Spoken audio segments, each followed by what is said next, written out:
So do you remember when I talked about having to hit the bottoms of the beads or else you get a little drop? Yesterday, right after I'd put these up and before I had a chance to hit the bottom of the beads, we had a minor disaster happen in the other room. Something got knocked over and I jumped up and went in and took care of it, or helped, and forgot to take the bottoms of the beads for the drip. So most of these are fine. Most of these you wouldn't notice if you weren't, I can't see the camera angle, if you weren't looking for it. See that? So I give them a little hit. No big. Some of these have a giant huge drip on the bottom, and that's pretty much what I'm checking for. If I can't see it at a glance, feeling it's not that big of an issue, it's the visual. But some of these, I just had one right before I started this video and I was going to show everybody. Bet I can find another one. That one's pretty big. Can you see the, yeah, right there. See the drip? Whether it's focused or not. So it's just a nail file, multi-stage nail file, and hit it and pull it off. And that's me. These are all still wet, or I'd show them off.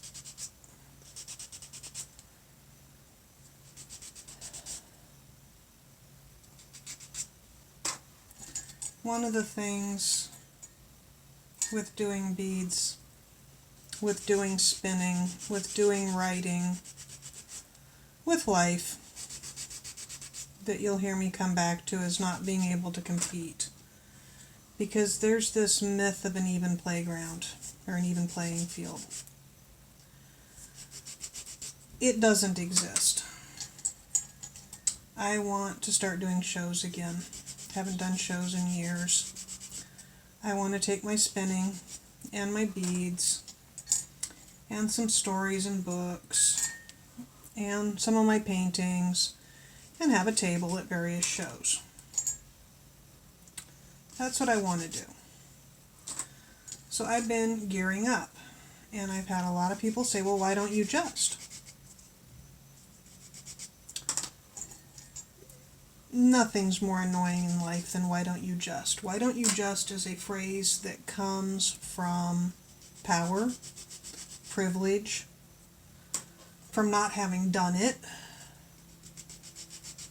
Years and years and years ago, we had somebody give us directions someplace, and they had a map. They printed it out, because it was complex directions. So they printed out the map, and they wrote out all the turns, and we took it. And I got to tell you, that was... If a friend hadn't told me this route works, I never would have tried it. It was 147 different turns on back roads, some of them one way. It was just not a fun thing. But the friend said, this is a route. It's going to cut time off your travels. Go for it. So we did. And a couple weeks later when we saw them again, we were like, hey, that route really did work. Thanks for pointing it out. Oh, it did? I'm so happy. Son of a bitch. They sent us on a route they had never tried before, on a whole bunch of one-way, damn near dirt back roads through the middle of rural nowhere. Why don't you just? I get really frustrated with it. So there's a bead tutorial person who I've been watching her beads, her tutorials, and I really like her tutorials.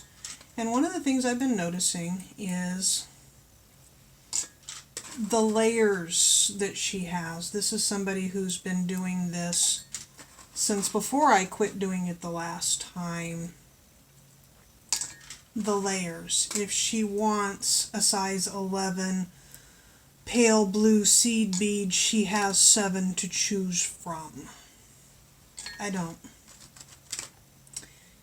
If she's making beads She has her choice of colors. And I've been shrugging it off because I'm building up my stash. You have to have a large number of this in order to do the more complex beads. And I'm building it up. It takes time. It takes money. So today she posted videos of her craft room. Both of them. The woman has more money in beads and clay and glitter and rhinestones and scrapbooking and stamping and punching and painting and any fabric and any craft you can think of. She has more money on display in crafts than we're going to spend on a house. Then we're going to take a loan and spend on a house. She showed hundreds of thousands of dollars in her stash. I got a friend who does jewelry. I used to do jewelry. I want to get back into it. I've been saying that for 20 years, and for 20 years I've had a number of people, well, why don't you just do it? Because I don't have $30,000 to start. And I've had a lot of people, well, are you sure it takes that much? To do it right, it does. Because when you don't have everything to invest, you wind up making do. Can you see it? I can't see the camera. Can you see the detail? I don't think you can. To do jewelry with semi-precious and precious stones and silver and gold, it's a lot of money. To do clay. One of my friends does clay and she regularly shows her table. And in the background I can regularly count hundreds of bricks of clay. Well, 100 bricks of clay. I'm buying one multi-pack at a time. One of, let's see if I can get that out. I can't get it out. One tray of clay at a time. I'm buying a couple of bricks at a time. And then I'm using everything up. And I'll get there. I'm building my stash of finished products, but I'm not building my stash backlog of the ability to have a whim and go get and do. I want to work in browns today. Well, if I want to work in browns today, I kind of have to go to the craft store and go buy some browns because I don't have any browns today. I have blues. That kind of thing. Right now in the house in unused clay, I have one brick. That's it. And it's sculpting up primo. It will be payday next week before I have more clay, probably. I have fiber to spin. All of these boxes are full of yarn. All of these boxes are full of yarn, which looks like a lot of yarn unless you go check out people at events selling yarn and you realize that this stack right here, this stack with its 30 skeins or 25 skeins per box, to compete with somebody else selling yarn, I need about 5 to 10 times as much. And I started out prioritizing the quick and easy, which is great because it got me volume, but I need 5 times as much of the premium, which is what I'm spinning now that takes a lot longer to spin. Instead of a skein or 2 a day, I'm spinning 2 skeins a week at the most because I'm doing the harder spin, the better quality. With beads, I'm hitting that curve as well. I'm going for the higher quality. I made the roses.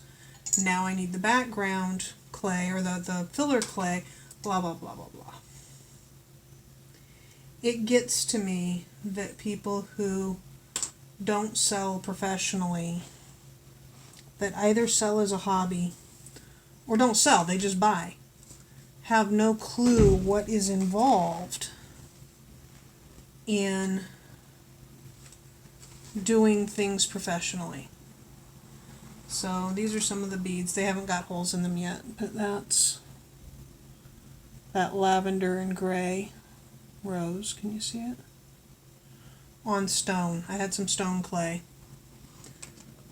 This is the red. I love this one. In the right light, you can see the brown to the black to the red, to the two different shades of red in the right light. I don't know that this is going to focus. I was hoping if my face wasn't in the camera that it would focus better, because somebody said that it was facial recognition preventing it from focusing, but it doesn't appear to be.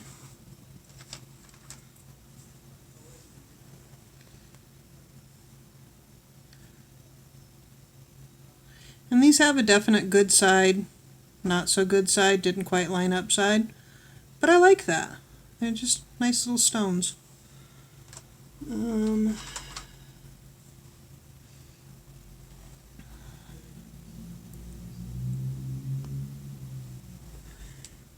It's one thing to decide to start selling at events and show up with a little table full of a few little odds and ends and get a few little sales. That's great. I support people that do that. I really do. But a table at an event costs anywhere from $100 to $300. Transportation to and from. Hotel if you're out of area.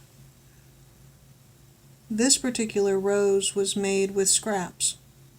It wasn't made the same way as the other ones. It was just a impulse thing at the end of the night when I was tired. I really loved the way it turned out. I'm going to try to remember how I did it so I can do it again.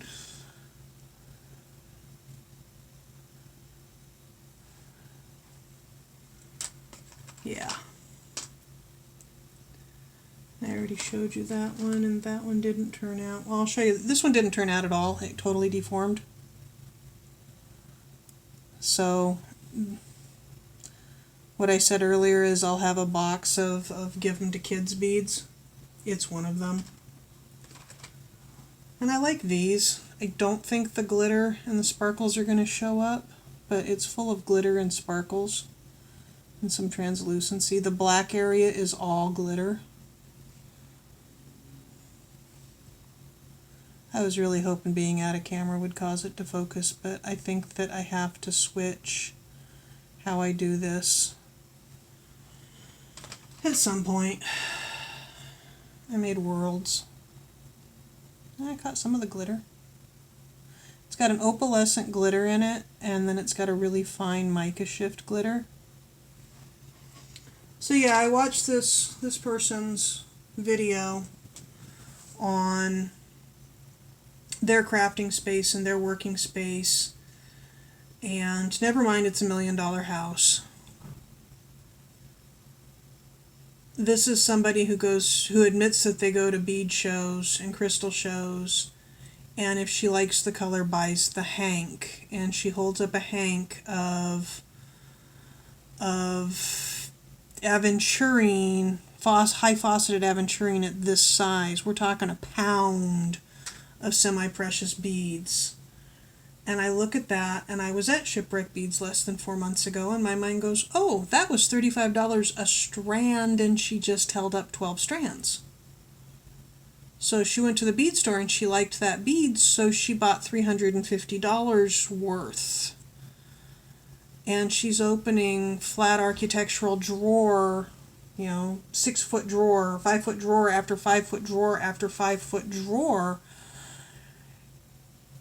And she goes to show off her clay because she doesn't work from the brick. She pre-blends her clays into her own unique colors, and she opens up drawer after drawer of blended clay where she's blending 3 bricks at a time. And she's got $5,000 worth of raw clay that she's showing, let alone the rhinestones and the gemstones and everything else. And of course she's using sterling silver and 14 karat gold findings. It gets to you. It leaves you feeling like, why bother? But the reality is, if I keep working at this pace, a year from now, House or no house, I'll get there. I will. I won't be able to compete with the people. Years ago, I talked to somebody about I wanted to do nail wraps at science fiction conventions because I thought, you buy the science fiction type nail wraps and hey, it'll be really cool. And I used to do nails in the nail salon. And 3 months later, at the very next convention I went to, was somebody with a double booth. That's $600 for the booth. Full of every nail wrap you've ever seen and 3 people working. It was a frickin' nail salon set up. Never mind the friend who blabbed my business idea.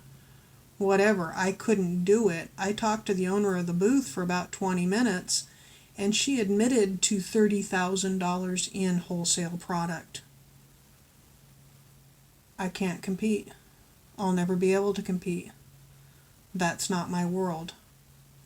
I'll take my beads to a show, and somebody else will plop down beside me, and they'll have half of shipwreck beads on the table, and I'll just look quaint. And it gets to you. Yeah. So I'm not in nearly as bad a mood as I sound like I'm in. It was just watching that video. Yeah, hi. I'm not in that bad a mood. I'm just... This is what I mean when I say you can't compete, or I can't compete. You might be able to. I did a couple of conventions. I spent tens of thousands of dollars on those conventions. Never made a profit, wasn't intending to make a profit, but had somebody recently make a comment about how they don't support conventions that are for profit. Conventions like mine where the person's just in it for the money. And I hit block so fast, it's not worth it. It's not worth explaining it. It's not worth talking. You can't compete. I can't compete with the person who comes in with $60,000 and springs full forth like Athena. So one step in front of the other, and we keep on working.